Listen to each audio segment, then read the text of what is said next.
Good day everyone. We are the group 7 and we will discuss about socio-political, economic and cultural issue in agrarian reform policies. I am Nicole Joy Final from BSc 1B.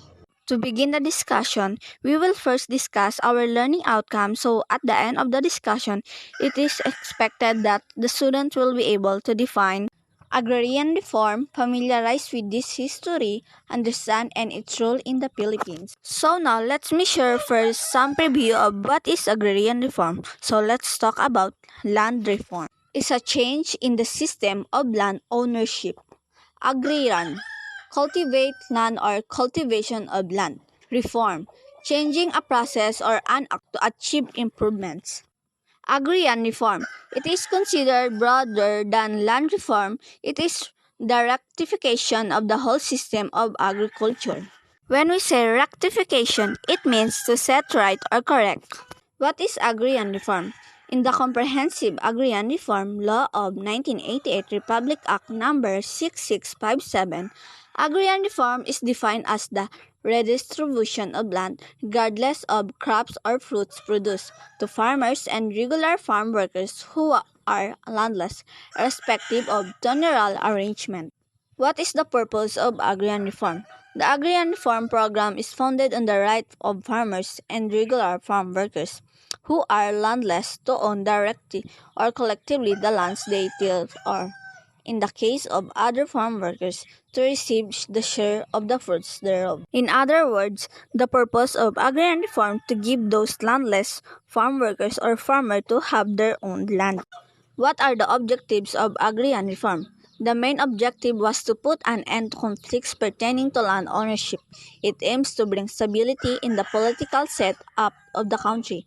It aims to promote equality in the terms of opportunities, income, as well as why one of the objectives of agreement reform is to end conflicts in the land ownership.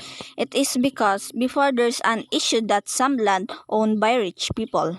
The solution of government from this to give those excess land to the landless farmers. Also, it mentioned that it brings stability and equal opportunity to people. It is because it promotes development in innovating our economy by giving landless farmers income and opportunity to have their own land to gain wealth. And now we will proceed to sixth aspect of agrarian reform. So now we will proceed to first aspect.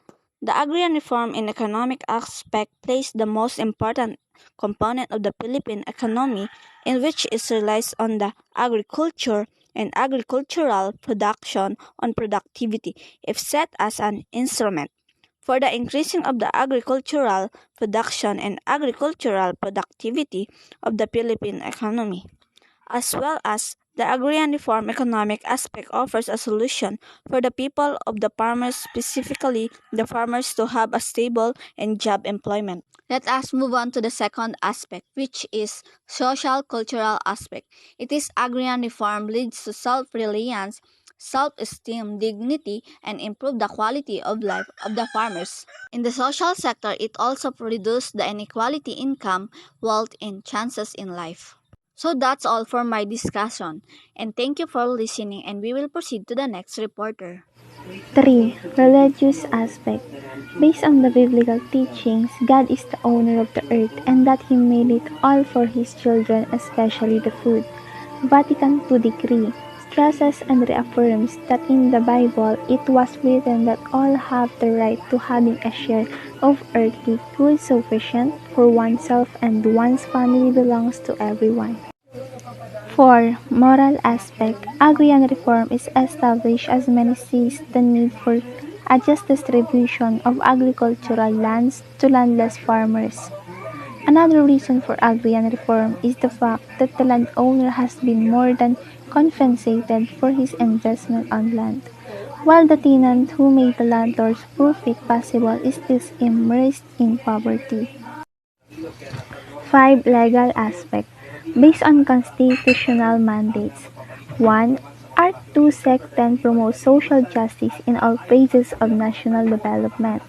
2. Art 2 Sec 21 promote comprehensive rural development and agrarian reform. 3. Art 13 Sec 2 afford full protection to labor and promote equal work opportunities. Therefore, Art 214, Sec. 4210 undertake an agrarian reform program as well as housing programs for homeless citizens. 6. Political aspect. Agrarian reform is a top priority of the government and of almost every Philippine president. Thank you for listening. Policies on agrarian reform. Land ownership in the Philippines under Spain. When the Spaniards colonized the country, they brought with them a system of Pueblo agriculture where rural communities, often dispersed and scattered in nature, were organized into a pueblo and given land to culture. Later on, through the law of Indies, the Spanish crown awarded tracts of land to 1. Religious order, 2. Reparamentos for Spanish military, and 3. Spanish encomenderos, where Filipinos worked and paid their tributes to the encomenderos. The encomienda system was unfair and abusive system as became the norm of the Filipino farmers working the land they made to sell their products at a very low price or surrender their products to encomenderos. From this encomienda system, the hacienda system developed as a Spanish government implemented policies that would fast-track the entry of the colony in the capitalist land ownership in the Philippines under the Americans. The Americans were aware that main cause of social unrest in the Philippines was landlessness, and they attempted to put an end to the deplorable condition of the tenant farmers by passing several land policies in the crisis the small landholders and distribute owners to a bigger number of Filipino tenants and farmers. Land ownership did not improve during American period. In fact, it even worse, because there was no limit to the size of land holding people could possess, and accessibility of possession was limited to those who could afford to buy, register, and acquire fixed property titles. Post-war intervention toward agrarian reform. The administration of President Rojas passed Republic Act No. 34 to establish a 70-30 share agreement between tenant and landowners, loan to tenants, and 6% of less. Republic No. 1199, or the Agricultural Tenancy Act, was passed to govern the relationship between landholders and tenants farmers, protecting the tenurial rights of tenants, and informs the tenancy practice. A major stride in a reform arrived during the term of President Diosdado Macapagal through the Agriculture Land Reform Code, Republic Act No. 3844, Primary Source, Declaration of Policy under AA No. 3844, or Agriculture Land Reform. Source Section No. 2, Declaration of Policy of the State. No. 1, to establish owner cultivatorship and the economic family-sized farm as the basic of Philippines agriculture, and as a consequence, divert landlord capital in agriculture in industrial development. Number 2, to achieve a dignified existence for the small farmers, free from pernicious institutional restraints and practice. Number 3, to create a truly viable social and economic structure in agriculture conducive to create productivity and higher farm incomes. Number 4, to all labor law equally and without discrimination to both industrial and agricultural wage earners. Number 5, to provide a rigorous and systematic land resettlement program and public and land distribution. Number 6, to make the small farmers more independent, self-reliant, and responsible citizens, and a source of genuine strength in our democratic society. Pre-colonial period in the year 1565 to 1898. Spanish colonization of the Philippines started in 1565 during the time of Miguel Lopez de Legazpi, the first Spanish Governor-General in the Philippines. During these times, many changes occurred in the life of Filipinos. Before the Spaniards came to the Philippines, Filipino lived in the villages or barangays ruled by chiefs or datus. Before everyone had access to the fruits of the soil, money was unknown and rice served as the medium of exchange. Spanish era in the year 1521 to 1896. Land ownership started. When the Spaniards came to the Philippines, the colonial government introduced a pueblo agriculture, a system wherein native rural communities is given hectares to cultivate. American regime. When the United States occupied the Philippines, they purchased lands for distribution to high price. Most of this went to the rich people. Japanese era.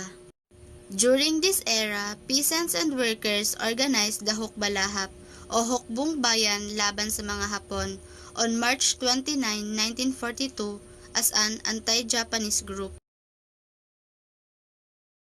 This afternoon, I will give you a brief explanation about government initiatives on agrarian reform.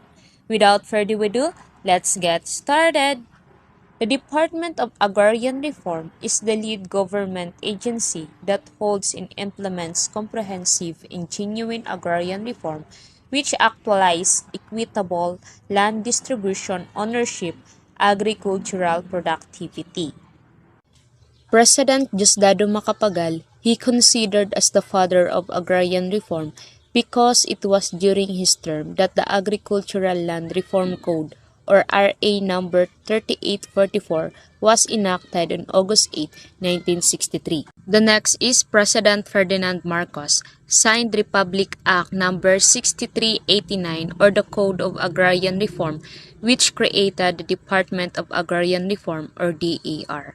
He also signed Presidential Decree number 27 which provided tenanted lands devoted to rice and corn to pass the ownership to the tenants and lowered the ceiling for landholding to 7 hectares. And lastly, President Corazon Aquino.